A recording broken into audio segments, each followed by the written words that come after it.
El libertinaje de la gracia de nuestro Dios. Hay una advertencia muy relevante en la carta de Judas sobre los que convierten en libertinaje la gracia de nuestro Dios. Judas es una epístola muy corta, pero es poderosa y con urgencia evidente. En Judas 3 nos dice: Amados, por la gran solicitud que tenía de escribiros acerca de nuestra común salvación, me ha sido necesario escribiros exhortándoos que contendáis ardientemente por la fe que una vez fue dada a los santos. La fe que ha sido dada una vez a los santos estaba en peligro y los creyentes tenían que luchar y contender por ella. ¿Qué estaba mal? ¿Qué estaba pasando? En el siguiente versículo nos lo dice, en Judas 4, porque algunos hombres han entrado encubiertamente, los que desde antes habían sido destinados para esta condenación, hombres impíos que convierten en libertinaje la gracia de nuestro Dios y niegan a Dios, el único soberano, y a nuestro Señor Jesucristo. Estas personas estaban haciendo dos cosas. La primera, estaban convirtiendo la gracia de Dios en lascivia.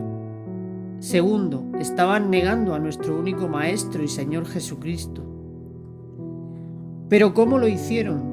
Como Judas dijo, han entrado encubiertamente.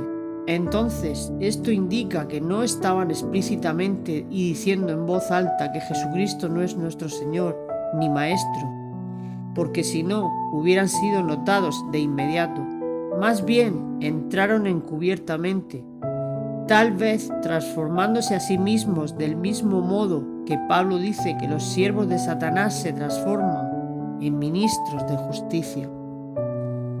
En 2 Corintios 11, del versículo 13 al 15 nos dice: porque estos falsos apóstoles, obreros fraudulentos, que se disfrazan como apóstoles de Cristo, y no es maravilla, porque el mismo Satanás se disfraza como ángel de luz. Así que no es extraño si también sus ministros se disfrazan como ministros de justicia, cuyo fin será conforme a sus obras.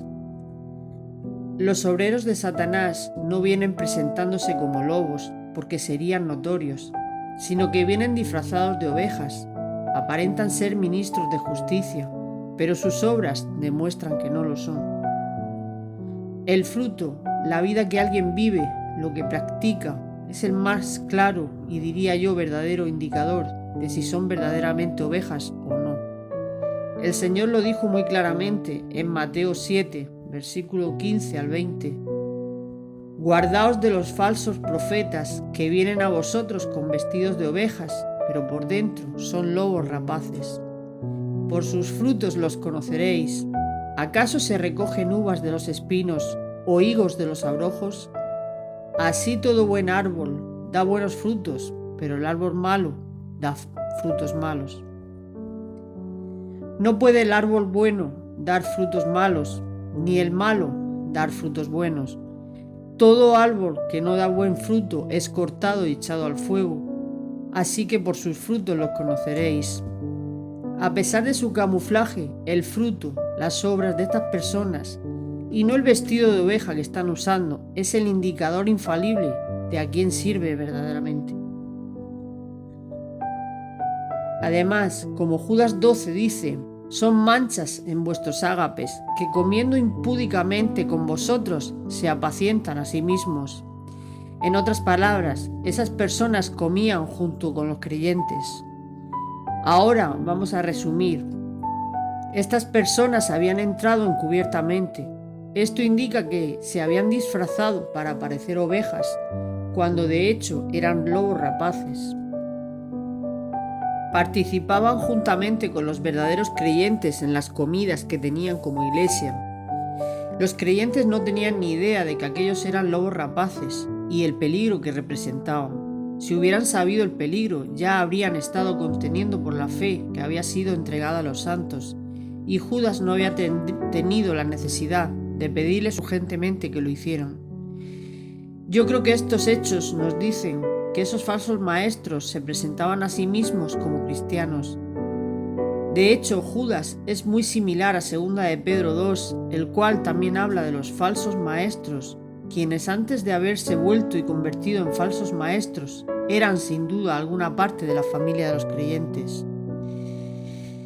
Ambos hablan de la misma situación, pero la única manera que aquí se ve por la cual no fueron notados, a pesar de la corrupción que estaban extendiendo, era mediante al hacerse pasar como cristianos. Volviendo a lo que hacían, estaban convirtiendo la gracia de Dios en lascivia y negando a nuestro Señor y Maestro Jesucristo. Vamos a cada una de ellas. Convirtiendo la gracia de Dios en lascivia. La palabra lascivia también significa exceso, promiscuidad, ausente de límite, indecencia. Estas personas han pervertido la gracia de Dios y la han convertido en una licencia para la inmoralidad. ¿Pero cómo lo hicieron? Pues a través de una enseñanza pervertida en palabra y obra. En la gracia estaban enseñando que había lugar para vivir en lascivia y pecado. Por ejemplo, si alguien vivía en pecado, pues bueno, no era mucho problema, su gracia también lo cubría. Esas eran sus enseñanzas. Es un hecho y está escrito en el texto que sin duda estaban pervirtiendo la gracia y la estaban convirtiendo en licencia para la inmoralidad, es decir, el pecado. Negar a nuestro único Señor y Maestro Jesucristo. Más adelante está escrito en el texto que estas personas estaban negando a nuestro Señor y Maestro Jesucristo. La palabra traducida como maestro es la palabra griega déspotes, de la cual la palabra española déspota se deriva. Significa absoluto señor.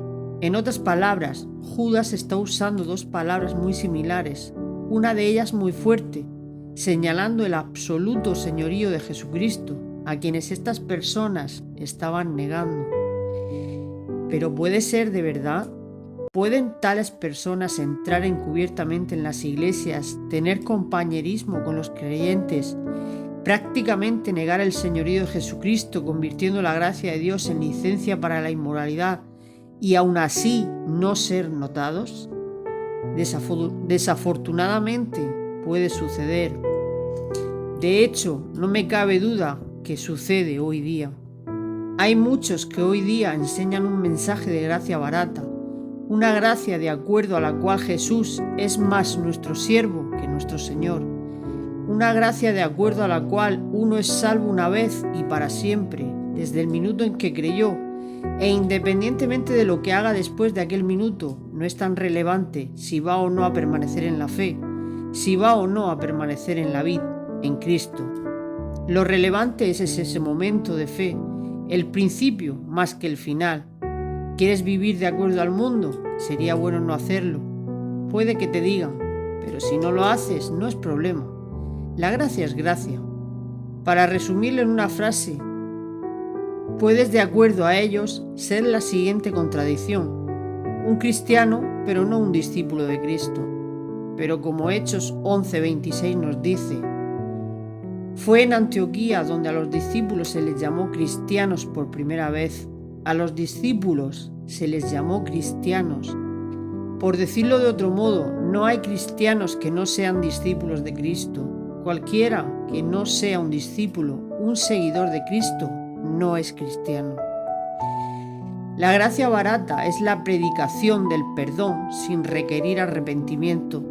Gracia barata es gracia sin discipulado, gracia sin cruz, gracia sin Jesucristo. Desafortunadamente, tal es la gracia que muchos enseñan y su enseñanza es muy popular.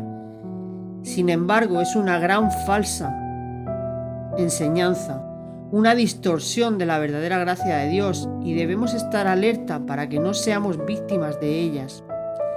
Como Pedro concluye en su segunda epístola, segunda de Pedro 3, 17-18, así que ustedes, queridos hermanos, puesto que ya saben esto de antemano, manténganse alerta, no sea que, arrastrados por el error de esos libertinos, pierdan la estabilidad y caigan. Más bien, crezcan en la gracia y en el conocimiento de nuestro Señor y Salvador Jesucristo. A Él sea la gloria, ahora y para siempre. Amén.